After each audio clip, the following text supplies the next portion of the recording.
Era uma vez um país que não tinha liberdade de expressão, tinha censura. Não se podia falar abertamente contra o governo, nem sequer beber Coca-Cola. Nesse país só havia um partido, a União Nacional. Esse país era Portugal durante o Estado Novo. Em 1932, António de Oliveira Salazar, antigo Ministro das Finanças, passa a comandar o país. Faz uma nova Constituição e começa o período chamado de Estado Novo. O novo regime autoritário de inspiração fascista, baseado na repressão, na censura e marcado pela guerra nas colónias portuguesas em África. A autoridade de Salazar baseava-se na polícia política, a PIDE. Os grupos e pessoas que não concordassem com o regime eram torturados e muitas vezes assassinados. Salazar ficou doente e em 68 foi substituído por Marcelo Caetano. A Primavera Marcelista terminava em 1974. No dia 25 de abril, 2 senhas na rádio e depois do adeus, e Grândola Vila Morena dava o sinal para o movimento das Forças Armadas atacar, com o apoio da população, e cercar Marcelo Caetano, obrigando-o a render-se. Nas espingardas, em vez de balas, cravos vermelhos. Nas ruas, a tristeza deu lugar à alegria. Em Portugal, em vez de censura, liberdade. Ao fim de 48 anos, terminava a ditadura mais longa da Europa Ocidental do século XX.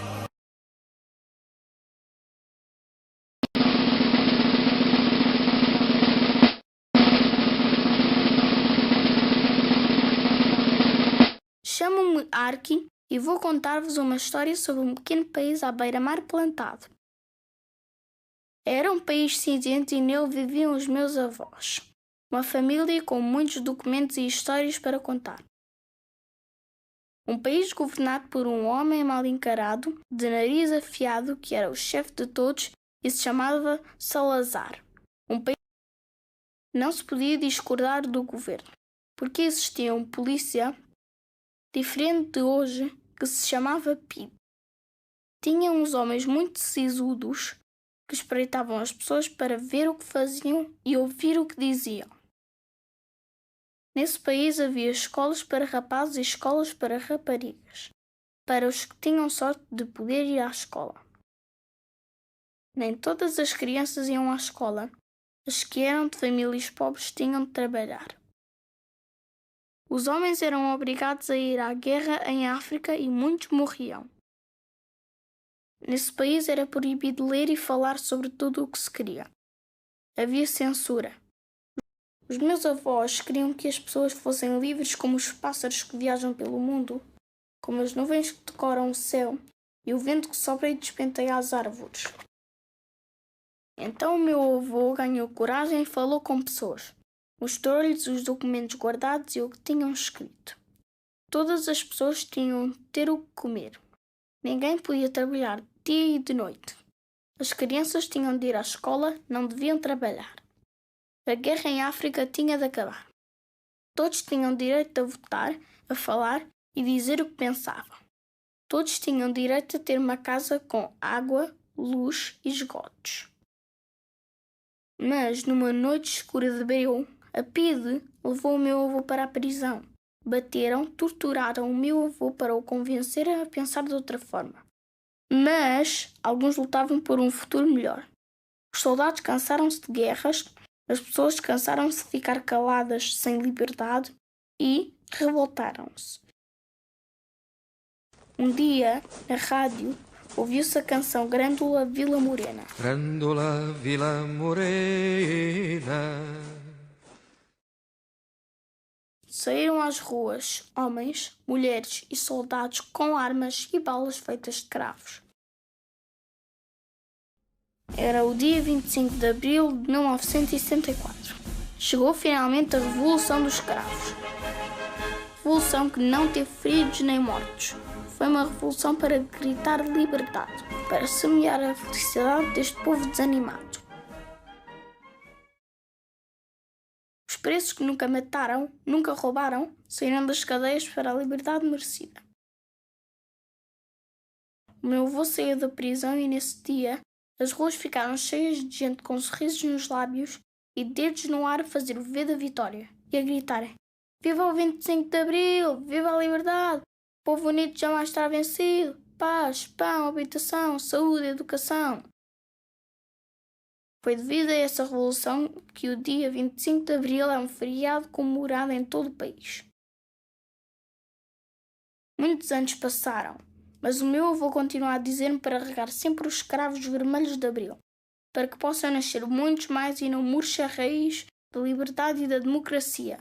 Uma gaivota voava, voava, asas de vento, coração de mar. Como ela, somos livres de voar. Uma papoila crescia, crescia, grito vermelho num campo qualquer. Uma criança dizia, dizia, quando for grande não vou combater. Como ela, somos livres de dizer.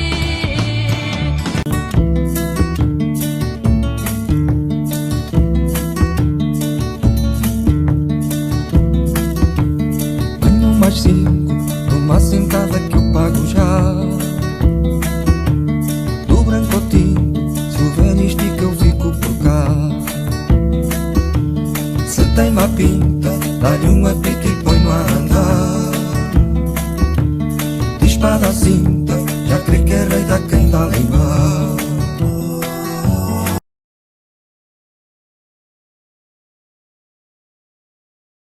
No ano de 1973, muitos portugueses viviam descontentes com a teimosia do governo em manter a censura e a guerra colonial. Entre os militares começou a surgir a ideia de preparar uma revolução. A primeira reunião secreta, em que participaram 51 oficiais das Forças Armadas, realizou-se em agosto de 1973, na Guiné-Bissau. Mas foi no Monte Sobral, em Alcáçovas, perto de Évora, que se reuniu pela primeira vez o MFA, Movimento das Forças Armadas. Seguiram-se outras reuniões para a preparação de um golpe entre os militares que apoiavam este movimento. Mas só depois de terem garantido que a Marinha e a Força Aérea não iriam intervir no golpe, é que os militares do MFA distribuíram entre eles, a 15 de abril de 1974, o documento Ordem de Operações. Neste documento, a ação militar estava marcada para a semana de 20 a 27 de abril. Só mais tarde foi determinado pelo MFA o início das operações para a madrugada de 24 para 25 de abril. Ao início da noite do dia 24 de abril, num barracão do quartel de engenharia da Pontinha, foi montado por alguns oficiais, Hugo dos Santos, Vítor Crespo e Garcia dos Santos, entre outros, um sistema de comunicações para servir de posto de comando do MFA. Às 22 horas e 45 minutos desse mesmo dia, a rádio Emissora Associados de Lisboa transmitiu a canção E Depois do Adeus, de Paulo de Carvalho, o primeiro sinal combinado para os militares se prepararem para saírem dos quartéis. Quis saber quem sou, o que faço aqui. No dia 25 de abril, exatamente às 0 horas e 25 minutos, era transmitido pela Rádio Renascença o sinal que daria início à Revolução, a canção Grândola Vila Morena, de Zeca Afonso. Grândola Vila Morena, terra da fraternidade, o povo é quem mais ordena. Nessa madrugada, entre as 0 horas e 30 minutos e as 3 horas e 30 minutos, iniciaram-se por todo o país movimentações de tropas fiéis ao MFA que rapidamente ocuparam posições estratégicas para dominarem a região militar de Lisboa.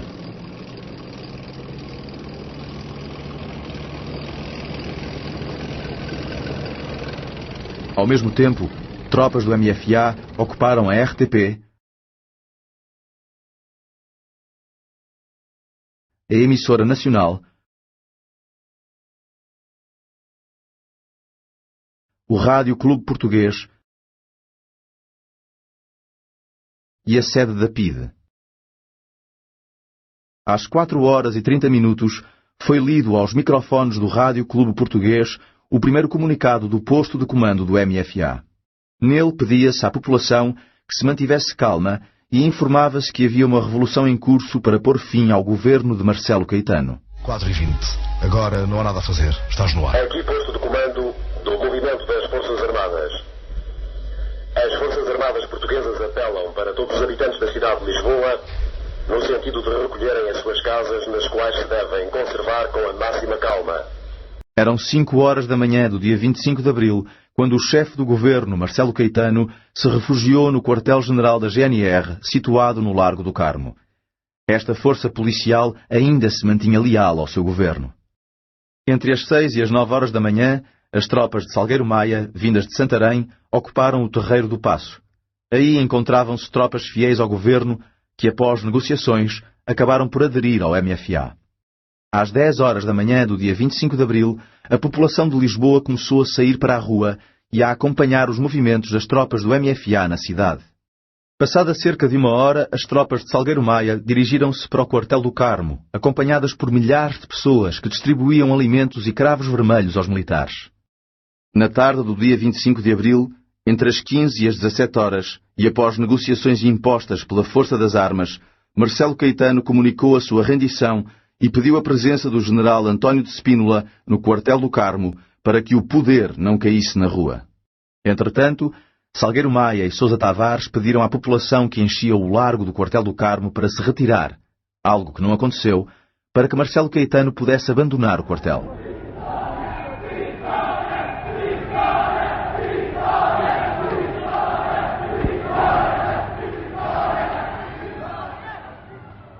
Eram 19 horas e 30 minutos quando Marcelo Caetano e os membros do governo que o acompanhavam entraram numa viatura militar e foram conduzidos à Pontinha, ao posto de comando do MFA, de onde seguiram mais tarde para a Madeira e Brasil. Às 20 horas, o MFA comunicou nos emissores do Rádio Clube Português que o regime chefiado por Marcelo Caetano tinha terminado.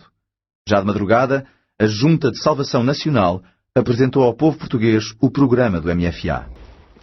No dia seguinte, 26 de abril de 1974, o Presidente da República, Américo Tomás, que nunca abandonara a sua residência, foi obrigado a embarcar para a Madeira. Mais tarde foi exilado para o Brasil. Grândola Vila Morena, terra da fraternidade,